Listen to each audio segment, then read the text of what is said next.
Hello everyone.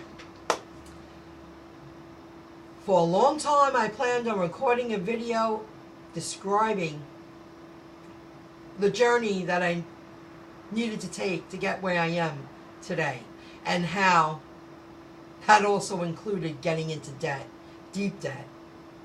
And tonight it's flowing. I'm recording videos. It doesn't have to be that hard. When it's meant to be, it happens.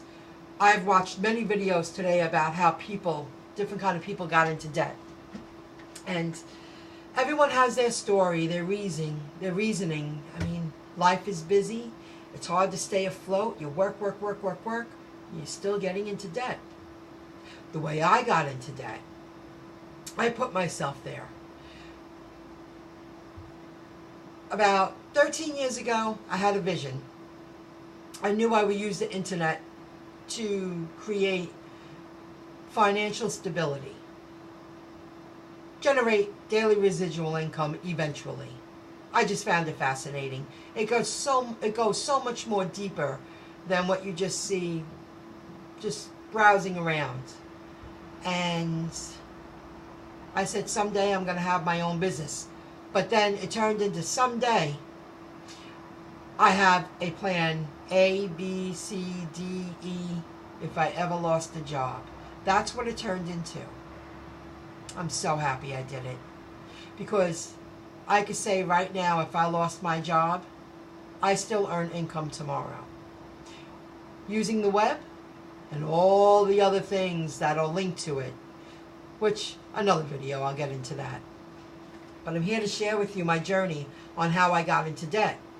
I had a vision, and for a bunch of years, I still worked. I was a waitress in a restaurant business. My whole family, everybody, close friends. I said, this isn't the way to go. I don't see my second half of my life doing this. I'm already exhausted. I'm only 38. I was beat up, and I felt myself going down a path that I did not want to go down because I paid attention to my surroundings. For me, that's the way it happened. So I said, well, I'm a lot more than that. Nothing wrong with it, but I don't want to work. I have to work in order to make an income. I have to physically work to make that income. I could have been a cashier. I could have worked at the bagel store across the street. I could have worked at Mickey D's. I didn't want the second half of my life to be struggling. I gotta work physically, harder to keep afloat. So I went toward my vision, and it's 2018, 17, 16, 15, about 2012, about 5.5 years ago, I retired from the waitressing restaurant business, and I went for it. I was a day laborer. I went into debt. I borrowed money off the credit cards, which I kept very quiet, and I was a mess. I learned everything the hard way, but now I'm an expert, so it's okay. But man, I suffered. I really struggled. I shouldn't say suffered. I struggled. Those are two different meanings. I was a day laborer. I went on Craigslist every day. I looked for odd jobs. I word of mouth, watched people's homes, walked people's dogs, did cleaning gigs. I pawned my jewelry. Now, I sold a lot of it because I was cleaning out my world. I had the time. A lot of old jewelry that I had, gifts that I got when I was 16, 12. I had a pile of gold that really was a huge... One time I got over $1,000 with all the stuff that I sold. And then I kept like 4 pieces. And this is one of them. And a few other pieces that actually meant something to me. That's what mattered. And then one bracelet that my parents gave me that I do wear. I don't wear it to work, but I do wear all the time. I pawned that sucker 5 times. I paid $30 on top of what he gave me every time, but it got me past where I needed to be. A few bucks in my pocket had to be done. People don't realize I walked around with $1 in my pocket for at least 5 years. They just don't. I was so grateful that I was able to stay afloat. My best friend paid my mortgage. That's why I take care of her. She believed in my vision. She said, do what you got to do. I got the money for you. Who does that? A real friend. Somebody who really believes in you. Not someone who doesn't really want you to succeed. You learn who your friends are. I lived without and showed my face and among many groups. And I said, these people would never do that for me. They would never sacrifice that much to keep in touch with me. I scrub floors, and I mean it. Here's one job. I got this really good gig off of Craigslist, and I also got a friend, a very close family friend, a job that he sanded floors and he painted and all that other stuff. And when she hired me, I was among a group of people. I was a day laborer, and the job turned into a 2-week job. She was selling a house that her mother lived in, beautiful, huge home, closer to the city, amazing location. This woman was an animal. She didn't even offer people water. I was disgusted. I couldn't believe. She disgusted me. She didn't even offer breaks, water, nothing. She actually thought we were going to bring supplies to clean her home. She had us scraping floors with a razor blade to get the paint off, and I'm not making that up. And she treated the people like they were garbage.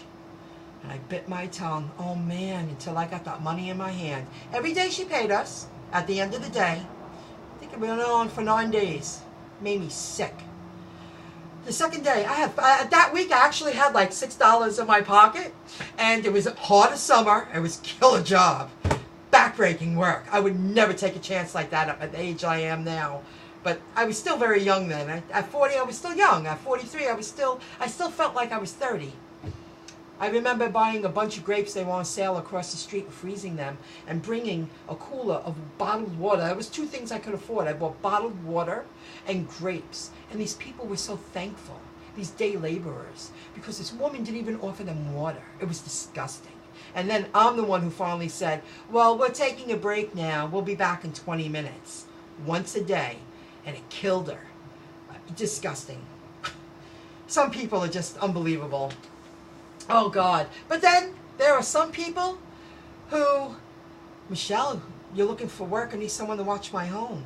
Would you watch my home? Would you watch my animals? I'll pay you. I trust you. You're an old friend. I'll never forget those people, ever. Because they put money in my pocket when I took a chance and I had nothing. Nothing. Now, debt got real deep because I was borrowing money off those credit cards. I just kept borrowing. And then I ended up landing a job that I really do like, which is a real perk. It's a great part-time union job. I work for a very good company, and now my business is flourishing. And every day I earn a little bit of income. Like the sacrifice, not the sacrifice, yeah, was worth it. The struggle was worth it. Oh, I could go on and on, guys. But my story with incurring debt, oh my God. I have so much more. If people, this is one thing that I will say that I never agreed with, but then a very close friend of my mom's always said she gets angry when people feel that the wealthy should pay a price for the people who aren't. Now, I'm not saying don't help people, but there are a lot of people out there who feel they're breathing and they deserve so much more. She goes, they don't understand the struggle they might have gone through to get to that success. And I never really understood it until like a few years ago. I was like, oh, I get what she's saying. You don't understand what someone's struggle went through. I know who my real friends are.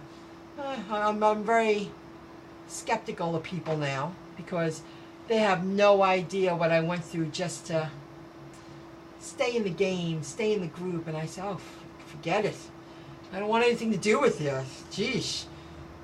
Yeah, you would never do that for me.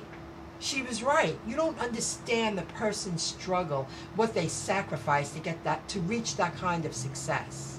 Okay, this video is way too long, but that's how I got into debt. And now I'm slowly getting out of debt. And if you'd like to hear about how I got out of debt, visit the card and visit the link below, the links below, and I'll fill you in on how I got out of debt. And that video will be a lot shorter than this one. I'll see you soon, folks. Take care.